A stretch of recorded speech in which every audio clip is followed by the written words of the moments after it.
Hello and welcome back to my channel. In this video I'm going to show you a time-lapse of the sketch I did of the Orion Nebula.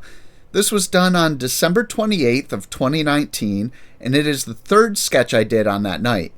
At the time of making this video I haven't had the chance to get back out and do any more sketching, so I had to stretch these videos out to make them last. Hopefully I can get out and get more sketches in the very near future, so let's hope for some clear skies. Anyway, this nebula can be found in the middle star of the Sword of Orion. If you've ever been out on a clear night in a dark location, you might notice that this star is a little hazy or fuzzy. That's because the star you see is actually multiple stars within a fuzzy nebula and is known as a star-forming region. This nebula lies roughly 1,300 light-years from Earth and has a diameter around 24 light-years.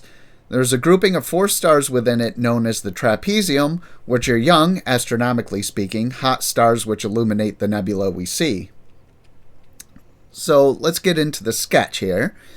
I started off on this sketch near the center of the eyepiece to focus on the bright stars within the nebula. I made sure to get the 4 visible stars of the trapezium and the bright stars nearby, and then after that I started working my way out to the outer region of the eyepiece.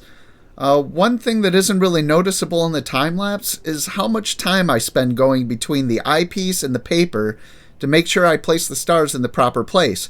No point in making a sketch of what you see visually if you're not going to do your best at placing them exactly where they're supposed to be, which is harder than it looks.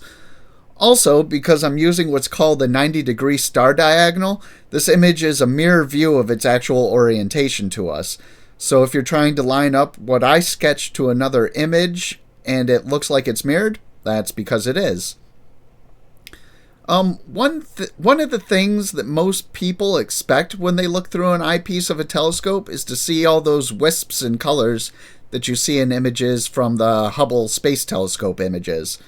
Unfortunately, if you're expecting that when you put your eye up to the telescope, you might find yourself a little disappointed because the views of a nebula are not usually colorful.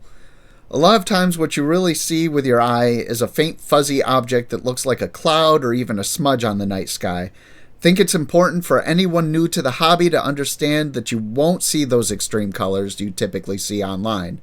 Part of the reason I'm doing these videos is so that you will know what to expect when pointing your telescope or even a pair of binoculars at a deep sky object. So anyway, back to the sketch details. I went through and placed the nebula lightly to represent its brightness in the eyepiece the best I could. It's hard to judge with the red light when it's dark out, so there is some room for error. And after laying out the groundwork for the nebula, I take the smudge tool, as you can see here, and fade it out and form it a bit more to better represent the nebula and how it looks. Then after I brought it in, I kind of did some final touch-ups, so even this is a little different from what I took a picture of and edited in GIMP.